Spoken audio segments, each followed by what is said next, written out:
جن تعلیمی اداروں سے فارغ ہوئے وہاں صرف 14 اگست کو ناچ گانے کے علاوہ کچھ آپ زکوٰۃ کا نظام قائم کرو.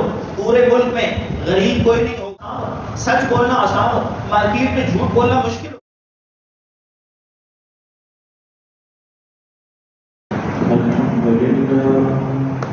الحمد لله نحمده ونستعينه ونستغفره ونؤمن به ونتوكل عليه ونعوذ بالله من شرور أنفسنا ومن سيئات أعمالنا من يهده الله فلا مضل له ومن يضلل فلا هادي له ونشهد أن لا إله إلا الله وحده لا شريك له ونشهد أن سيدنا ومولانا محمدا عبده ورسوله أرسله بالحق بشيرا ونذيرا وداعيا إلى الله بإذنه وسراجا منيرا.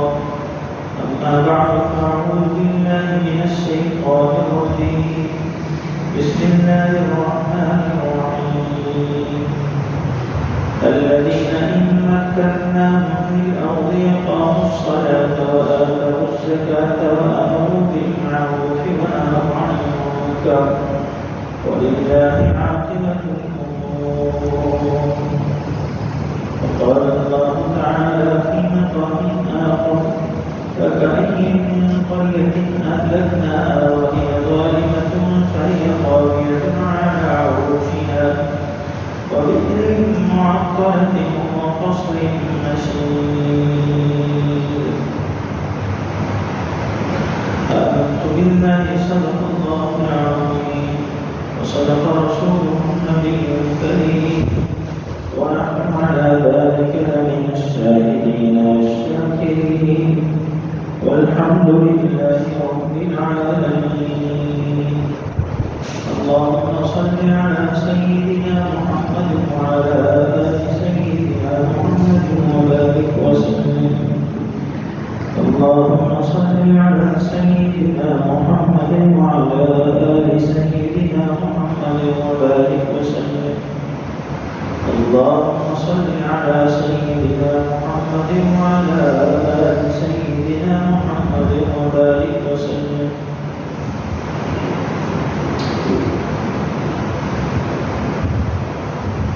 اللہ تعالیٰ کا احسان اور فضل ہے کہ اللہ تعالیٰ نے ہمیں دو بڑی نعمتیں کل کے دن عطا فرمائی. آج سے 78 سال پہلے ایک آزادی عطا فرمائی اور ایک ملک عطا فرمائی. دونوں چیزیں عطا فرمائی. پچھلے دن میں بھی اسی نسبت سے بات کی گئی تھی. آج بھی اسی بات کا ترجمہ عرض کرنے کی کوشش کی جائے گی. قرآن کریم کی سورہ حج کی آیت بھی تلاوت کی گئی ہے. آیت نمبر 41 بہت مشہور آیت ہے. اللہ تعالیٰ فرماتے ہیں الذین، ان لوگوں کو، مجھے اور آپ کو، وہ لوگ یعنی میں اور آپ، مکناہم فی الارض، اگر ہم انہیں دنیا میں حکومت دے دیں تو ان کو چاہیے کہ وہ کیا کام کریں. 4 کام ارشاد کرنا. اقاموا الصلاۃ، نظام صلاۃ کو قائم کریں. وآتوا الزکاۃ، اور زکوٰۃ کا نظام قائم کریں. امروا بالمعروف، خیر کے کاموں کی ترغیب چلائیں. ونہوا عن المنکر، برائی سے بچنے کا ماحول پیدا کریں. وللہ عاقبۃ الامور، ہر کام کا جو انجام ہے وہ تو اللہ ہی کے ہاتھ میں، اللہ ہی کے اختیار میں. مجھے اور آپ کو یہ معلوم ہے کہ اللہ تعالیٰ جو نعمت عطا فرماتے ہیں وہ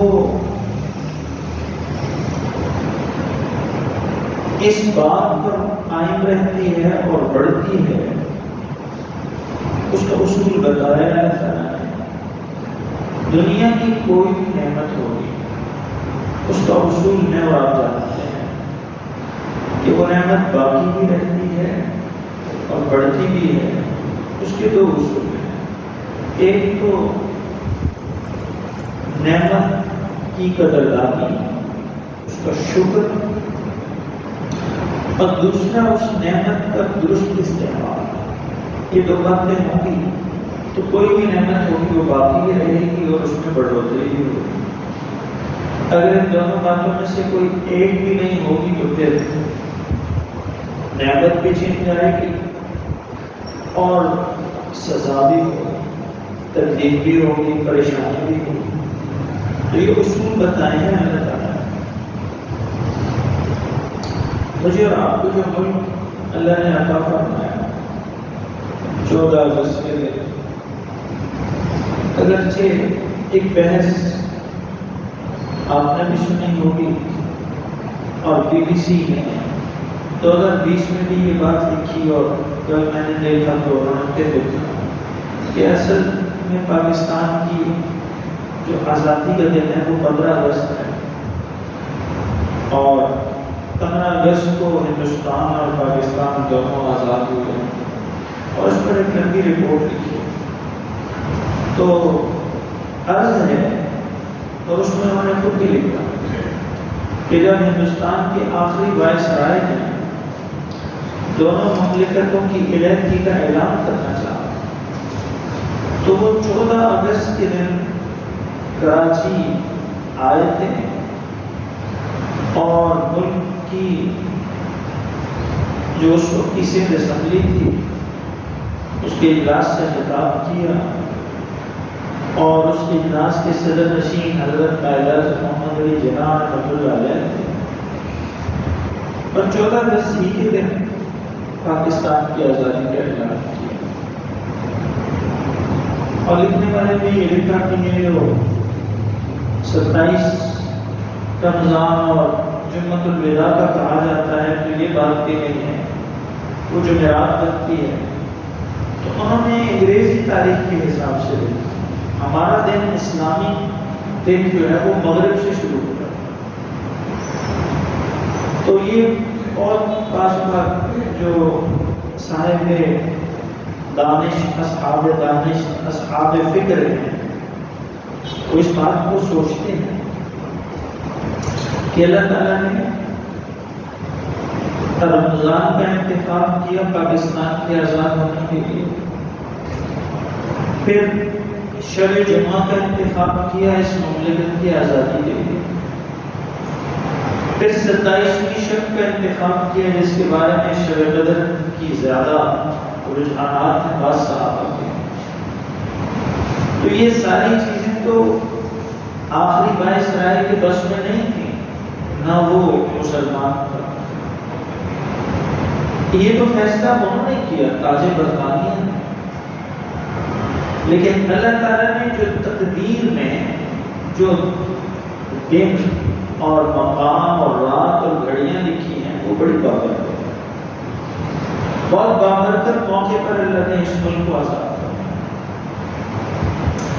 ہندوستان میں جو آخری وائسرائے تھے وہ گورنر جنرل بن گئے، اور پاکستان میں قائد اعظم محمد علی جناح وہ گورنر جنرل بن گئے، اور کچھ باتیں ایسی ہیں کہ علماء ہمارے کہتے ہیں، ہمارے بڑے، کہ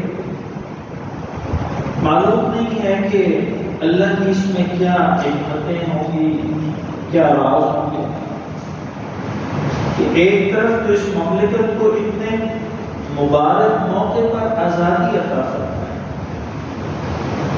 لیکن کچھ واقعات ایسے ہوئے کہ اس مملکت کی ڈگر اور سمت کو شروع ہی سے ٹیڑھا کر دیا گیا۔ وہاں نہرو بنے، بعد میں نہرو وہاں بن گئے گورنر جنرل سے پھر وزیر اعظم. 19 سال نہرو نے حکومت کی, 19 سال. اور یہاں گورنر جنرل بنے قائد اعظم, اور وہ 1 سال تقریباً 14 اگست 1947 کو ملک آزاد ہوا.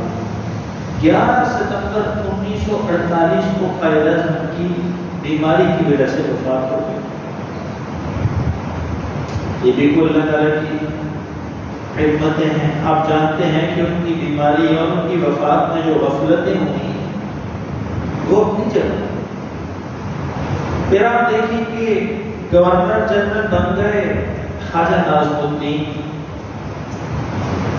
اور وزیر اعظم بن گئے ہندوستان کے بڑے نوابزادہ لیاقت علی خان, اچھے انسان. اور پھر آپ جانتے ہیں کہ ان کو راولپنڈی میں قتل کر دیا. وہ سفید شیروانی اچکن پہنتے تھے, نیچے سفید پاجامہ, جیسے ہندوستان کے لوگ پاجامہ پہنتے ہیں اس طرح کا پاجامہ پہنتے تھے. اور یہ لکھا ہے کتابوں میں, تاریخ کی کتابوں, تاریخ پاکستان, کہ جب گولی لگنے کے بعد ان کو لایا گیا تو ان کی جو نیچے کی بنیاد ہے وہ پھٹی ہوئی تھی. حالانکہ وہ شخص اپنے زمانے, اپنے علاقے کے نواب تھے, بہت بڑے. تو بعض اوقات یہ ذہن میں آتی ہے بات کہ مملکت تو اللہ تعالیٰ نے اتنے مبارک موقعوں پر آزاد فرمائی. 6 لاکھ سے زائد لوگوں نے اپنی جانوں کا نذرانہ پیش کیا. ملتان میں رہنے والے ایک بزرگ اور کئی صحیح سچ بولنے والے لوگوں کی گواہیاں یہ بتاتی ہیں, میں نے خود پڑھا کہ وہ کہنے لگے کہ سکھوں کا جتھا تھا, میں رات کو سفر کرتا اور دن کو گنے کمار کے کھیتوں میں چھپ جاتا, اور ایک دن رات کو میں سفر کرنے لگا گرداسپور کے رستے سے پاکستان آنے کے لیے, تو سکھوں کا ایک جتھا میرے پیچھے ہو گیا, اور مجھے معلوم ہوا کہ یہ مجھے چھوڑنے والے نہیں ہیں. تو وہ لکھتے ہیں کہ میں اپنے رستے سے بھٹکا اور ایک دریا کنارے پہنچا رات کو, اور میں نے سوچا کہ سکھوں کی کرپانوں سے اور ان کے نیزے بھالوں تلواروں سے مرنے سے بہتر ہے پانی میں چھلانگ لگا دوں, دریا میں.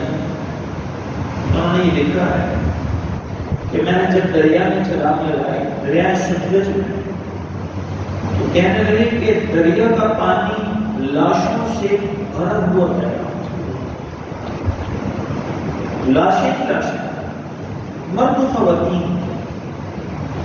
کئی ایسی خواتین دامن بیویوں نے کنوؤں کی باولیوں سے چرانے لگا کر اپنی زندگی کا خاتمہ کر لیا. کئی ایسی عورتیں آج بھی ہندوستان میں موجود ہیں کہ جو سکھوں, ہندوؤں یا دیگر لوگوں کے ہاتھ چڑھ گئی, اور ان کی بچوں کی نانیاں اور دادیاں آج بھی. تو مملکت اللہ تعالیٰ نے عطا فرمائی, خون کے دریا عبور کیے لوگوں نے. اور آپ جانتے ہیں کہ جتنے لوگ ہندوستان سے پاکستان آئے, ان کا کردار, ان کی گفتار, ان کی تعلیم و تربیت, ان کا رہن سہن, کام کاروبار یہاں کے لوگوں سے بہتر ہے. چاہے وہ تجارت میں, جن کو آپ ان میں مہاجر کہتے ہیں, نفرت کی بنیاد پر, نفرت کی کوئی گنجائش نہیں. آپ کراچی کو دیکھیں تو کراچی کے جو مہاجرین ہیں یہ بہت پڑھے لکھے لوگ, اعلیٰ تعلیم یافتہ, دہلی کے کھانوں کے ذائقے اس سرزمین میں کبھی نہیں دیکھے تھے. یہاں کے لوگ دہلی کے کھانوں سے آشنا نہیں. لکھنؤ کی تہذیب سے یہ خطہ ناشنا. وہاں سے ہجرت کر کے آنے والا ہر مسلمان ہر طرح سے یہاں کے لوگوں سے بہتر ہے. وہاں لوگوں نے اپنی جائیدادیں چھوڑی، گھر چھوڑے، کاروبار چھوڑے، بچوں کی تعلیمیں چھوڑی اور قربانی کی اور سرحد پار کی. آج بھی وہاں کئی لوگ، آپ کے اور میرے ملک کی آبادی ہے کوئی 27 کروڑ ہوتا مردم شماری کے مطابق. 25 کہا جاتا ہے، لیکن آبادی پاکستان کی بہت تیزی سے بڑھ رہی ہے تو کہا جا رہا ہے کہ 27 کروڑ لوگوں کا یہ ملک ہے. اور ہندوستان میں صرف بھارت میں مسلمانوں کی تعداد 35 کروڑ سے زیادہ ہے. وہاں آج بھی زیادہ. پھر بنگال میں مسلمان ہیں. ہمیں ایسا ملک دے دیا گیا. مولانا ابوالکلام آزاد کی جو تحریریں سامنے آئی ہیں اس میں انہوں نے لکھا ہے کہ یہ جو بنگال کا خطہ دے دیا ہے مسلمانوں کو، جس کا زمینی راستہ کوئی نہیں ہے، یہ 25 سال بعد جدا ہو جائے. اور آپ اس مرد کلندر کی بات کو دیکھیں کہ واقعی مشرقی بنگال تقریباً 25 سال بعد ہم سے جدا ہو. کشمیر کا معاملہ علیحدہ سے، اور کئی ایسے ڈسٹرکٹ، گرداسپور، حصار، اس طرح کے کئی نام میرے حافظے میں ہیں کہ جہاں مسلمان اکثریت میں تھے، لیکن لارڈ ماؤنٹ بیٹن کی لگائی ہوئی لکیر کے ظلم کی وجہ سے وہ پاکستان کے ساتھ علاقے شامل نہیں ہو سکے. مسلمان تقسیم ہوئے. جو علماء اس وقت ہندوستان کی تقسیم کے خلاف تھے ان کا ایک ہی موقف تھا کہ ہندو مضبوط ہو جائے گا اور مسلمان تقسیم در تقسیم ہو جائیں گے، ملک تقسیم ہونے سے. اور دوسری طرف حضرت تھانوی رحمۃ اللہ علیہ اور دیگر علماء کرام جو اس نظریے کے ساتھ چلتے تھے کہ ملک کی تقسیم اب مقدر ہے، تو بہتر ہے کہ ہم مسلمانوں کے لیے زیادہ سے زیادہ اچھے سے اچھا زمین کا خطہ حاصل کر سکیں. یہ صوبہ سرحد شمال مغربی سرحدی صوبے کا ریفرینڈم علماء کرام کی محنت سے جیتا گیا. یہاں کوئی سیاسی محنت نہیں. اور کئی تاریخی باتیں ہیں، آپ اور میں کئی چیزوں سے ناواقف ہیں. ضرورت اس بات کی ہے کہ ہمیں اپنی تاریخ کا پتہ ہو، اپنے ملک کی تاریخ کا پتہ ہو. ورنہ تاریخ پڑھنے والے لوگ جانتے ہیں کہ جب مسلمانوں نے ہندوستان پر حکومت کی تو یہاں ہندو مسلم دشمنی کا نام بھی نہیں تھا. اکٹھے رہتے تھے، مسلمان بھی اکٹھے رہتے تھے، ہندو اور سکھ بھی اکٹھے رہتے تھے. کوئی ہندو مسلم دشمنی نہیں. جب انگریز اس خطے میں آئے تو اس نے ہندو مسلم دشمنی کی بنیاد رکھ کر ہندوؤں کو بھڑکایا. آج بھی آپ دیکھتے ہیں صوبہ بہار جو بھارت کا صوبہ ہے بہار، ہمیں تو اپنے گانے بجانے سے فرصت نہیں. آزادی ہم مناتے ہیں خون فام کر کے، لیکن ہمیں پتہ نہیں ہے کہ ہم علیحدہ کیوں ہوئے اور وہاں کیا چل رہا ہے. انہوں نے کچھ دن پہلے کیا کیا کہ وہاں کے انڈین الیکشن کمیشن میں، جو دنیا کا سب سے بڑا الیکشن کمیشن ہے، جو دنیا کے سب سے بڑی ووٹنگ کرواتا ہے، اور ای وی ایم مشینیں ہیں ان کے پاس، الیکٹرانک ووٹنگ مشین، اس کے ذریعے. لیکن صوبہ بہار میں 65 لاکھ مسلمان ووٹروں کی کی دوبارہ لسٹوں میں سے 25 لاکھ مسلمانوں کے نام نکال دیے گئے.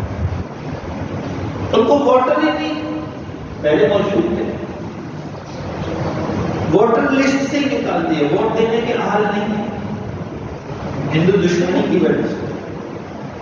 اور آپ جانتے ہیں، سنتے رہتے ہوں گے اگر آپ کی دلچسپی ہو. ہمیں تو دلچسپی ہوتی ہے کہیں دنیا میں کہیں بھی کسی مسلمان کی آواز ابھرتی ہے تو ہمارے دل پر لگتی ہے. اس لیے کہ رسول اللہ صلی اللہ تعالیٰ علیہ وسلم کا فرمان ہے کہ مسلمان ایک جسم کی طرح، ایک حصہ بے چین ہوگا تو دوسرا ضرور ہوگا. اور آپ جانتے ہیں کہ ہجوم کے تشدد کے ذریعے کتنے مسلمانوں کو ہندوستان میں اس عرصے میں جو وہاں آج کل حکومت ہے بی جے پی کی، بھارتیہ جنتا پارٹی کی، انہوں نے کتنے مسلمانوں کو شہید کر دیا، عورتوں کے نکاح نہ ہو، بچوں کو شہید کیا. مسلمانوں کو کم درجے کی ملازمتوں میں بھی اب جانے کا اختیار نہیں ہے. کم درجے کی ملازمت ہے، صفائی ستھرائی، چوکیدار، اب چھوٹی ملازمت ہے. بڑی ملازمتوں میں تو کوٹا ہی ختم.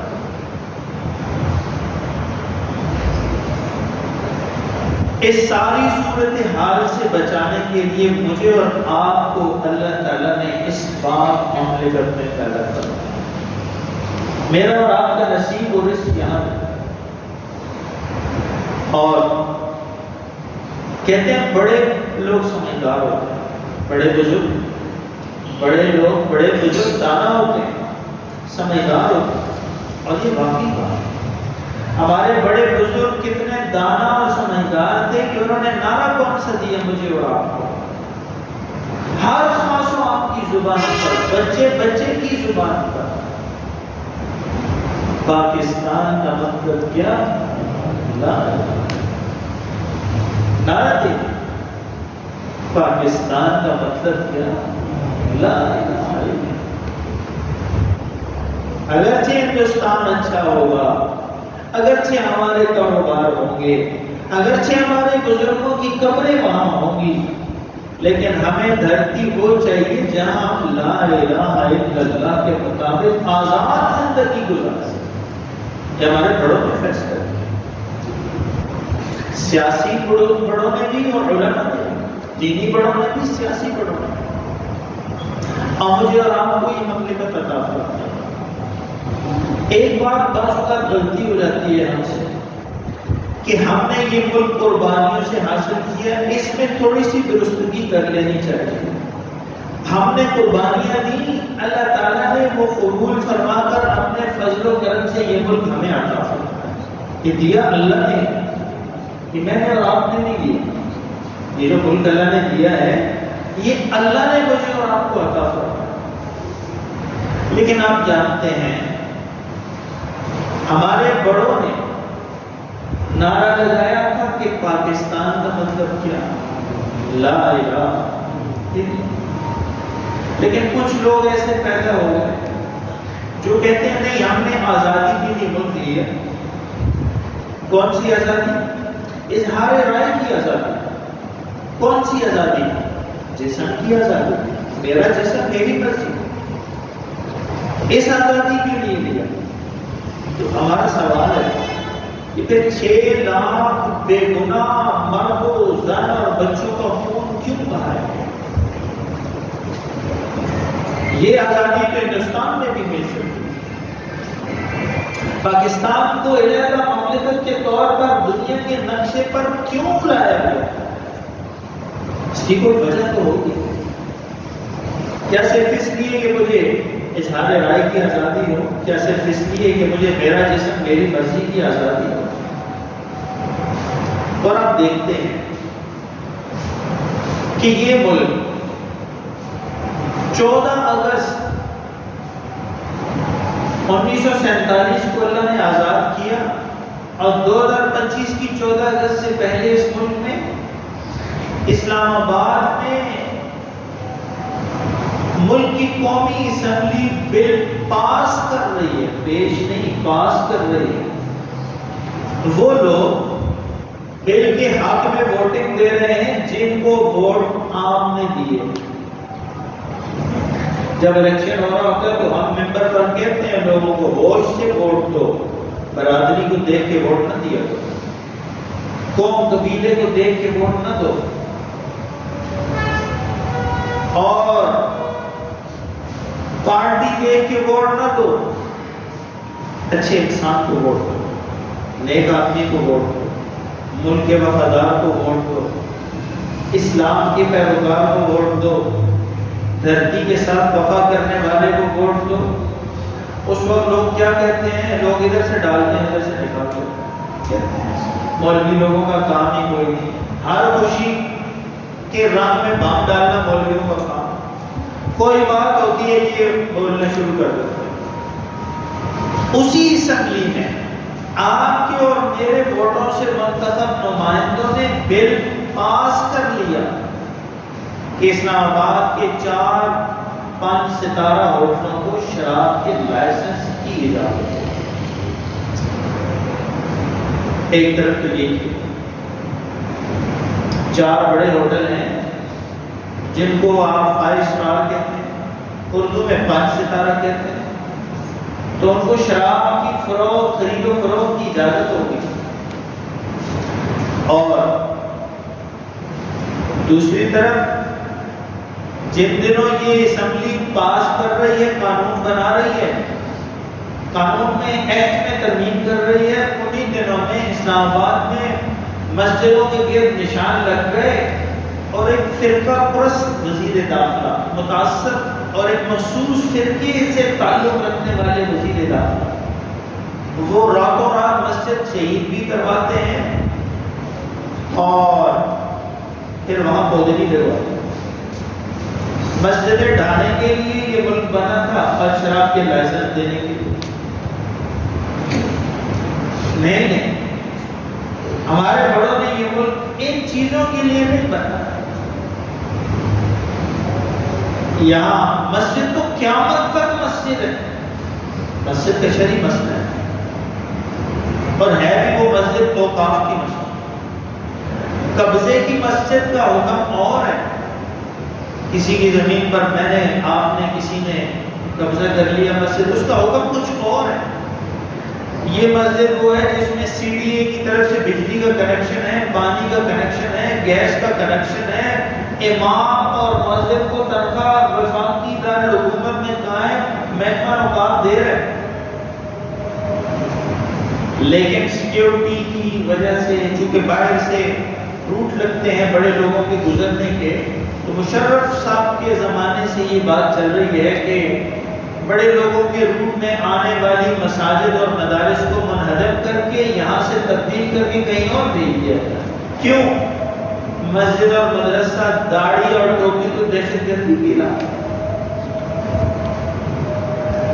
میں یہ عرض کر رہا ہوں، ہمارے اور آپ کے بڑوں نے یہ ملک اس لیے نہیں بنا، اس کا ماٹو مقرر کر دیا کہ اس دھرتی کا، اس پاکستان کا مطلب کیا؟ لا الہ الا اللہ۔ نام کیسا خوبصورت رکھا ہے، اس کا کوئی اور نام بھی تو ہو سکتا ہے، نام میں پاک رکھ دیا پاکستان، کیسا خوبصورت۔ لیکن بدقسمتی کم قسمتی کی بات ہے کہ ہم اس دھرتی کے وفادار نہیں۔ کیسے؟ جب رشوت دینے کی باری آتی ہے ہم رشوت دے دیتے ہیں، جب ملاوٹ کی باری آتی ہے ہم ملاوٹ کر دیتے ہیں، جب دھوکے کی باری آتی ہے ہم دھوکہ کر لیتے ہیں، جب جھوٹ بولنے کی باری آتی ہے ہم جھوٹ بول لیتے ہیں، جب دھرتی کو بیچنے کی باری آتی ہے ہم بیچ دیتے ہیں، جب اس دھرتی کو نقصان دینے کی باری آتی ہے ہم کر لیتے ہیں۔ اگر ہمیں اس ملک زمین مٹی سے محبت ہو تو ہم یہ کچھ کریں، ہمیں محبت ہی نہیں۔ اور جن تعلیمی اداروں سے میں اور آپ پڑھ کر فارغ ہوئے، یونیورسٹی تک کی تعلیم میرے پاس ہے، آپ اور میں جن تعلیمی اداروں سے فارغ ہوئے، وہاں صرف 14 اگست کو ناچ گانے کے علاوہ کچھ نہیں ہمیں سکھایا بتایا گیا کہ یہ ملک لیا کیوں، کس مقصد کے لیے جدا کیوں بنایا یہ ملک، یہ نہیں بتایا جاتا۔ یہ کہاں بتایا جاتا ہے؟ یہ وہاں بتایا جاتا ہے جہاں یہ کتاب پڑھی اور پڑھائی جاتی ہے، وہ لوگ بتاتے ہیں، وہ اس دھرتی کے وفادار ہیں، وہ اس کے لیے صبح اور شام دعائیں کرتے ہیں۔ اس چھوٹے سے مدرسے ہمارے اور آپ کے مدرسے سمیت پاکستان بھر میں جتنے مدارس ہیں، 14 اگست ہو، 23 مارچ ہو، 6 ستمبر ہو، یا پاک بھارت جنگ کے دنوں کی 10 مئی ہو، ہمیشہ صبح دعائیں ہوتی ہیں مسجد و مدرسوں میں، اللہ اس دھرتی کی حفاظت کرو، کہ اللہ اس دھرتی کو دوام عطا فرمائے۔ پاکستان کو اللہ تعالیٰ نے باقی رہنے کے لیے بنایا، لیکن میرے ذہن میں کبھی وہ موسیٰ علیہ السلام کا سوال مل جاتا ہے۔ موسیٰ علیہ السلام نے اللہ تعالیٰ سے پوچھا، وہ کلام کرتے تھے اللہ سے، فرمایا کہ یا اللہ یہ فرعون تو خود کو رب بنا بیٹھا تھا، لیکن تو نے اس کو حکومت کیوں اتنی دی، لمبی بھی دی اور اتنی حکومت دی اس کو، حالانکہ یہ تیرا براہ راست دشمن ہے، یہ تو رب ہونے کا دعویدار ہے۔ تو اللہ نے کیا فرمایا؟ مفسرین نے لکھا ہے کہ اللہ تعالیٰ نے فرمایا موسیٰ یہ ظالم عدل کرتا ہے اپنے ملک میں اپنی زمین پر، اس لیے میں نے اس کو جیت دیا۔ عدل ایسی چیز ہے، انصاف ایسی چیز ہے، عدل و انصاف ایسی چیز ہے کہ رب کا ربوبیت کا دعویٰ کرنے والا فرعون بھی، اس سے اللہ حکومت نہیں چاہتا۔ وہ تو ظالم تب بن گیا جب اس کو پیشن گوئی پہنچ گئی کہ تیری حکومت گرانے کے لیے ایک ایسا بچہ ہوگا تیری حکومت میں جو تیرے ہی گھر میں بڑا ہوگا، تیری سلطنت میں ہوگا اور تیری حکومت کا کام بھی تمام کرے گا۔ اس سے ظلم شروع کیا، اور ظلم شروع کیا تو اللہ تعالیٰ نے پکڑ لیا۔ اور میرے اور آپ کے ملک میں کیا کوئی ظلم میں کہیں کمی ہو رہی ہے؟ مولانا طارق جمیل صاحب کتنے بڑے آدمی، عالمی سطح کی شخصیت، بہت بڑا انسان، یعنی اگر آپ اس کو دیکھیں نا، اس کی عظمت کو، تو ٹوپی گر جائے۔ اتنا بڑا شخص، اتنا بڑا آدمی ہے، وہ خود فرماتے ہیں، ان کی بات کرتے ہیں، فرماتے ہیں کہ میرے علاقے کے ایک ڈاکٹر صاحب کے 2 بیٹے اور 1 بیٹی گاڑی میں ملتان سے آ رہے تھے میرے گاؤں، مولانا کی گاؤں، وہیں نہیں ان کے علاقے کی۔ فرماتے ہیں ایک بیٹا ڈاکٹر ہے، ایک انجینئر ہے اور بیٹی بھی کوئی پڑھی لکھی ہے۔ تو کسی موٹر سائیکل کو بچاتے ہوئے گاڑی بے قابو ہو گئی اور کہیں لگ گئی، تو دونوں بیٹے موقع پر مر گئے اور بیٹی شدید زخمی ہو گئی۔ مولانا صاحب بیان کر رہے ہیں، بتا رہے ہیں، میں نے کچھ سنا۔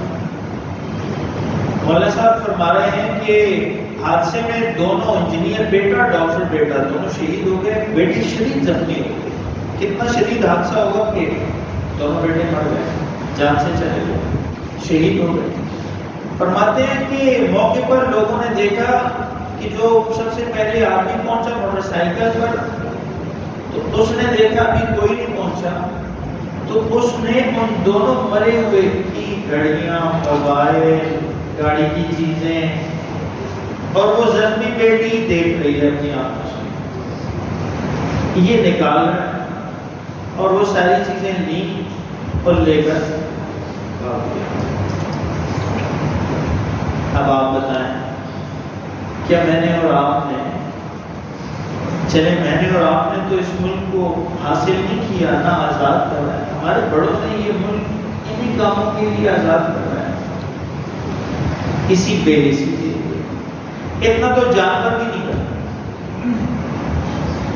آپ جانوروں کو دیکھیں، جانور بھی کوئی زخمی ہو جائے تو اس کو منہ میں اٹھا کر لے جاتے ہیں۔ کتا خود میں نے دیکھا، والد صاحب کے ساتھ ایک دفعہ پشاور کا سفر کیا چھوٹی عمر میں، تو واپسی پر ایک جگہ گاڑی نے کتا مار دیا، زخمی کر دیا اس کتے کا بچہ. تو اترے ہم گاڑیوں سے، گاڑی پبلک ٹرانسپورٹ سے، تو وہ ڈھونڈ رہے ہیں رات کو کہ وہ زخمی کتا کدھر ہے. تو دیکھا کہ وہ دوسرے بڑے کتے نے اس کو منہ میں اٹھایا ہوا اور اس کو دیکھا. کتا تو جانور بھی ہے، ہم تو اشرف المخلوقات ہیں انسان. یہ ساری خرابیاں کیوں ہیں؟ ساری خرابیاں کیوں؟ ہم آپ کی 14 اگست خراب نہیں کر رہے. 14 اگست تو آپ نے منع نہیں، باجے ڈول ڈمکے ساری چیزیں ہو گئی. اچھا ہے کہ پوری قوم نے منایا، ہم نے بھی منایا، خوشی سے بھی اور رب کے آگے مناجات اور دعا سے بھی اور آنسوؤں سے کہ اللہ تو نے مملکت عطا فرمائی اور ہم اسے سنبھال نہیں سکتے. یہ ہمارے بڑوں کی وراثت ہے، یہ ملک ہمارے بڑوں نے دیا ہے ہمیں، ہمارے باپ دادا نے محنتیں کی اور آج ہماری یہاں شناخت ہے، عزت ہے، رزق کے ذرائع ہیں، من چاہی زندگی کے آسائش کے کتنے نظام ہیں. کوئی گھٹن نہیں. کوئی مجھے یہ نہیں کہتا تم فارنر ہو، تم غیر ملکی ہو، تم خارجی ہو. کوئی مجھے نہیں کہہ سکتا. میں صدر ہوگا تو میں اس کو بھی یہی کہوں گا کہ جو تیرے جیب میں قومی شناختی کارڈ ہے ویسا میرے پاس ہے، تو اور میں دونوں برابر ہیں. یہ اللہ تعالیٰ کا کتنا کرم ہے. آپ دبئی کے ایئرپورٹ پر چلے جائیں، آپ قطر کے ایئرپورٹ پر چلے جائیں تو مسلم ممالک ہیں. حتیٰ کہ آپ عمرہ اور حج کرنے سعودی عرب کے ایئرپورٹ پر تشریف لے جائیں، میں امریکہ کی تو بات نہیں کرتا، امریکہ چلے جائیں تو واشنگٹن ڈی سی کے ایئرپورٹ پر تو آپ کے وزرائے اعظم کے جوتے اتروا دیتے ہیں، جرابیں اتروا دیتے ہیں. شاید خاقان عباسی کو آپ نے دیکھا نہیں ہے، کوٹ اتارے ہوئے اور جوتے اور جرابیں ہاتھ میں پکڑے ہوئے. آپ نے نہیں دیکھا ہوگا، میں نے دیکھا اپنی آنکھوں سے، وہاں نہیں یہاں دیکھا. تو اللہ تعالیٰ نے عزت عطا فرمائی. اس سارے خرابی اور بگاڑ کی وجہ کیا ہے؟ ایک ہی وجہ، اوپر کا سسٹم میرے اور آپ کے ساتھ نہیں ہے، اوپر کا نظام نہیں. ورنہ اللہ نے اتنا پیارا ملک دیا. ابھی کراچی چلے جائیں تو وہاں اے سی اور پنکھے چل رہے ہیں. ایران چلے جائیں تو 2 بستر جب تک کریں گے نہیں تب تک آپ کی رات نہیں چلے گی. 4 موسم اللہ نے پیدا کیے، 4 کے 4 اس دھرتی میں، حجرات سے لے کر تسنیم اکرام تک 4 موسم آپ کو عطا کیے. دسمبر میں سپی چلے جائیں تو پنکھے کے بغیر رہ نہیں سکتے، اور دسمبر میں ایبٹآباد چلے جائیں، ایبٹآباد آ جائیں تو ہیٹر کے آگے سے اٹھ نہیں سکتے. اللہ کی کرم نہیں ہے. ہر نعمت اللہ تعالیٰ نے عطا فرمائی. ایسا ٹیلنٹ لوگوں کو دیا، ذہن دیا. جو ملک اپنے قرضے نہیں اتار سکا اور اپنے لیے کوئی بہترین معیشت کا نظام نہیں بنا سکا، صحت کا نظام نہیں بنا سکا، صاف پانی کا نظام پورا پاکستان نہیں بنا سکا، اس ملک کو اوپر والے نے ایٹم بم بھی عطا فرمایا. جاؤ بھائی تمہیں ایٹم بم دے دیا، ساری دنیا ڈر رہی ہے، ساری دنیا ڈر رہی ہے. اس خرابی کی وجہ کیا ہے؟ وقت زیادہ نہیں ہے، مختصر وقت ہے. ہمارا کام ہے آواز لگانا، منوانا کام نہیں ہے. منوانا نبی کا کام بھی نہیں. میں نے آیت تلاوت کی، اس کے آخر میں اللہ تعالیٰ نے بتا دیا، فرمایا الذین مکناہم فی الارض، وہ لوگ، تم لوگ، میں اور آپ، جب تمہیں دنیا میں حکومت ملے، ملک دے اللہ تعالیٰ، آزاد وطن دے، کیا کرو؟ مکناہم فی الارض، جب ٹھکانہ دے اللہ تعالیٰ تمہیں، رہنے کی جگہ دے اللہ تعالیٰ، کیا کرو؟ سب سے پہلا کام کرو اقام الصلاۃ، نماز کا نظام قائم کرو، نظام قائم کرو. سوال ہوگا نماز پڑھنا تو انفرادی عبادت ہے، میرا اور رب کا کام ہے، اس میں حکومت کا کیا عمل دخل ہے؟ نہیں. دوسری جگہ 21ویں پارے میں فرمایا نماز کا نظام قائم کرو گے، فائدہ کیا ہوگا؟ ان الصلاۃ تنہا عن الفحشاء والمنکر، نماز کے اندر اللہ نے ایسی تاثیر رکھی ہے، یہ زنا، گناہ، شراب، کباب، بدکاری کے اڈوں کو ختم کر دیتی ہے، اور نشے، تماشے، جوئے، جھوٹ، فراڈ، فساد اس کا کلا کما کرتی ہے، یہ برائیوں سے بھی روکتی ہے، بے حیائیوں سے بھی روکتی ہے۔ فرمایا آتو زکات، زکات کا نظام قائم کرو، پورے ملک میں غریب کوئی نہیں ہوگا، زکات لینے والا پھر کوئی نہیں رہے گا اگر تم نے زکات کا نظام قائم کر لیا۔ کیسے؟ 22 لاکھ مربع میل کی سرزمین پر زکات کا نظام قائم کرنے والے عمر فاروق رضی اللہ تعالیٰ عنہ کے دور میں زکات لینے والا کوئی نہیں ہے، غربت ختم ہوتی ہے۔ غربت ختم کرنا تو اللہ پروگرام دے رہے ہیں، ساتھ فرمایا امر بالمعروف، نیکی کے کاموں کی ترغیب بھی دو، نیکی کا ماحول پیدا کرو، نیکی کرنا آسان ہو، سچ بولنا آسان ہو، مارکیٹ میں جھوٹ بولنا مشکل ہو، خالص دینا آسان ہو، ملاوٹ کرنا مشکل ہو، اور دھوکہ دینا مشکل ہو، اور سچ بولنا اور اچھی ڈیلنگ کرنا آسان ہو، ایسا ماحول پیدا کرو۔ ماحول پیدا کیسے ہوگا؟ نماز کے نظام سے، زکات کے نظام سے، امر بالمعروف، نیکیوں کی ترغیب اور حکم کا اور نیکی کے پھیلاؤ کا ایک ماحول پیدا کرو، ونہی عن المنکر، اور برائی کے کاموں سے رکنے کی ترتیبیں بناؤ، تدبیریں بناؤ، نظام قائم کرو کہ لوگ برائیوں کی طرف نہ جائیں۔ ماں باپ بچے کو تعلیمی ادارے میں بھیج کر یہ پریشان نہ ہو کہ میرا بچہ کہیں منشیات پر تو نہیں لگ جائے۔ ماں باپ اپنی بچی کو تعلیمی ادارے میں بھیج کر یہ پریشان نہ ہو پتہ نہیں میری بچی کی لاش آئے گی، میری بچی آئے گی۔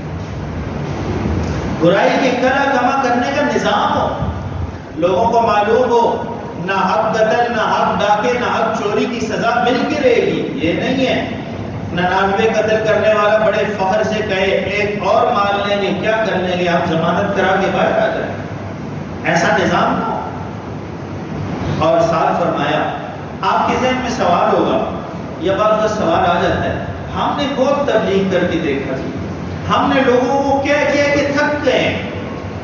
یا آپ کا سوال ہو سکتا ہے کہ آپ سے پہلے آپ کے والد صاحب 50 سال یہی باتیں کرتے رہے، 18-20 سال ہو گئے آپ بھی کر رہے ہیں، کیا اثر ہے معاشرے پر؟ برائیاں بڑھ رہی ہیں، نیکیوں کے ماحول کمزور ہو رہے ہیں، کوئی فائدہ نہیں ہے ان باتوں کے کرنے کا۔ اللہ فرماتے ہیں نہ، یہ بات نہیں کرنی، وَلِلَّهِ عَاقِبَةُ الْأُمُورِ، تم کرتے رہو، انجام کار ہر کام کا تو اللہ کے اختیار ہے۔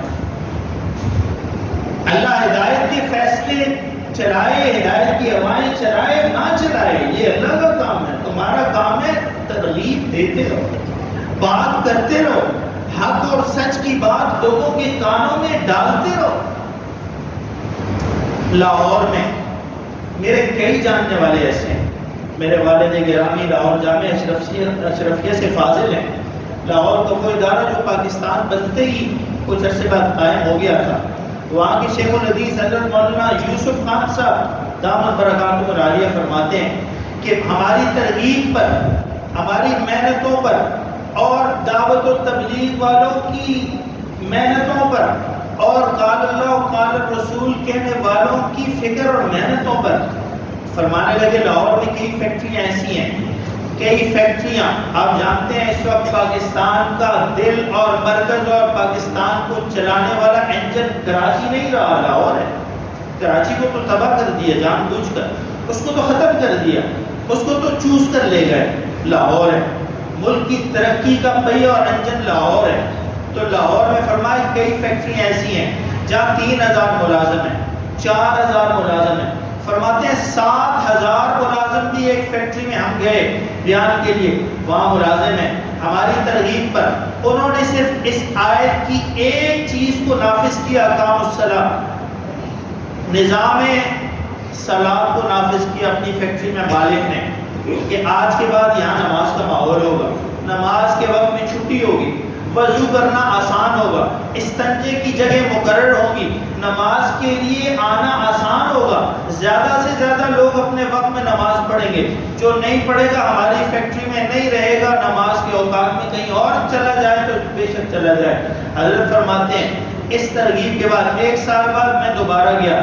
فرمانے لگے 1 سال بعد میں گیا, مجھے HR ڈپارٹمنٹ نے پریزنٹیشن دی کہ نظام صلاۃ ایک ساتھ 1000 لوگوں کی فیکٹری میں قائم کرنے کی برکت سے ہماری فیکٹری میں جھوٹ کم ہو گیا, دھوکہ دہی کی ریشو کم ہو گئی, جھوٹی چھٹی کی درخواستیں ختم ہو گئیں, جھوٹے میڈیکل اور بل بنانے کے نظام کو تالے لگ گئے. اور فرمانے لگے ہماری آمدن کو اللہ تعالیٰ نے 41 گنا پہلے سے 1 سال میں زیادہ کر ایک نظام صلاۃ سے. اللہ ایسے تو نہیں کرتا ہے.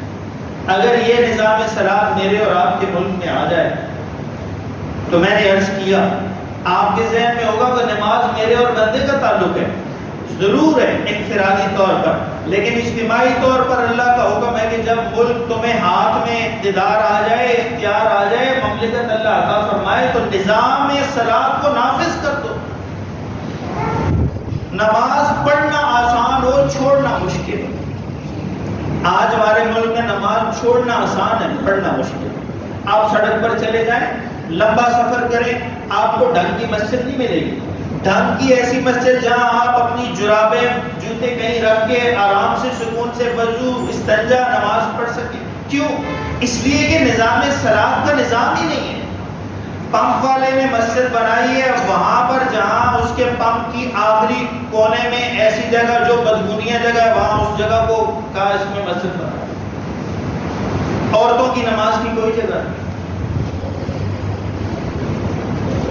ایک نظام صلاۃ کی برکت سے, اس لیے کہ میں نے عرض کیا قرآن کریم کی 21ویں پارے میں اللہ فرماتے ہیں اقم الصلاۃ ان الصلاۃ تنہی عن الفحشاء والمنکر. جو ماں باپ اولاد کی نافرمانی سے اور جو ماں باپ معاشرے میں پھیلی ہوئی غلاظتوں سے اپنی اولادوں کو بچانا چاہتے ہیں اور فکر مند ہیں, ایک کام کریں, اللہ کے دیے ہوئے نسخے پر عمل کریں, اپنی اولادوں کو نماز کا پابند بنائیں, دیکھیں اولاد صحیح ہوتی ہے.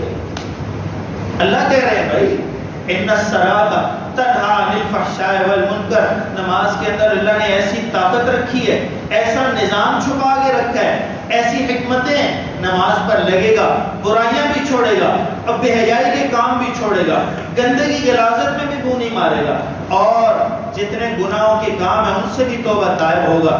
میں آدھا الزکاۃ, ملک چلانے معیشت سے ملک چلتے ہیں اور معیشت بہتر کرنی ہے تو نظام زکوٰۃ کو قائم کرو تاکہ لوگوں کے لیے زکوٰۃ دینا آسان ہو, مشکل نہ ہو. زکوٰۃ کی بات آئے تو لوگ پریشان ہو جائیں. ٹیکس تو زبردستی کاٹ لو اور ٹیکس کے لیے فورس بنا لو اور ٹیکس کے قانون بنا لو. ابھی جو ٹیکس کے قوانین میں ترمیم کی حکومت نے بجٹ سے پہلے اور پھر بجٹ میں اس کو منظور بھی کر دیا, اور پھر تاجر برادری کے لیے جب ملک کے سپہ سالار سے تو اس میں ترمیم ہوئی. اور بھائی ٹیکس کے نظام کے لیے ترمیم قانون کر سکتے ہو, زکوٰۃ کے لیے نہیں کر سکتے. مسلمان نہیں ہو تو امر بالمعروف نہی عن المنکر. اللہ فرماتے ہیں ملک اللہ تعالیٰ تمہیں دے دے, 4 کام کرو, ملک پھر ترقی کی باغ پہ چڑھے گا, پھر اس ملک سے آگے کوئی اور ملک نہیں ہوگا. الذین مکناہم فی الارض اقاموا الصلاۃ آتوا الزکاۃ امروا بالمعروف ونہوا عن المنکر. نیکی کرنا آسان ہو, نیکی کا ماحول ہو, برائی کرنا مشکل ہو, برائی کرنا ناممکن ہو جائے کہ میں برائی کروں کہاں, فراڈ کروں کہاں, دھوکہ کروں کہاں, جھوٹ بولوں کہاں, ملاوٹ کروں کیسے. یہ قرآن کریم کہہ رہا ہے مجھے اور آپ کو اللہ تعالیٰ ان ساری کہی ہوئی باتوں پر عمل کی توفیق عطا فرمائے. یہ دعوت فکر ہے آپ کے لیے. 14 اگست کی خوشی ہم نے بھی منائی, آپ نے بھی منائی, اللہ آپ کو بھی مبارک کرے, ہماری بھی اللہ خوشیاں قبول کرے. لیکن یہ ملک تب آگے چلے گا, یہاں ہماری زندگیاں تب سکون میں ہوں گی جب اللہ ساتھ ہوگا, جب اوپر کا نظام میرے اور آپ کے حق میں چلے گا. اور وہ اوپر کا نظام اوپر والے کو ناراض کیے کرتے رہیں تو پھر نہیں چلتا. راضی کیے بغیر نیچے کا نظام صحیح نہیں ہوگا، اوپر والا راضی ہوگا تو نیچے کا نظام پھر چلے گا۔ مجھے اور آپ کو اللہ تعالیٰ عمل کی توفیق عطا فرمائے، اس پاک دھرتی کی حفاظت فرمائے، اس کو ترقی عطا فرمائے، عروج عطا فرمائے، بلندی عطا فرمائے، ناقابل شکست اور ناقابل تسخیر پاکستان اللہ تعالیٰ مجھے اور آپ کو عطا فرمائے۔ یہی آزادی کا پیغام ہے۔ اللہ گناہوں سے بھی آزادی نصیب فرمائے، شیطان کے جالوں سے بھی اللہ آزادی نصیب فرمائے، اور بری عادتوں سے بھی اللہ تعالیٰ ہم سب کی آزادیاں اور حفاظتیں فرمائے۔ وآخر دعوانا الحمدللہ۔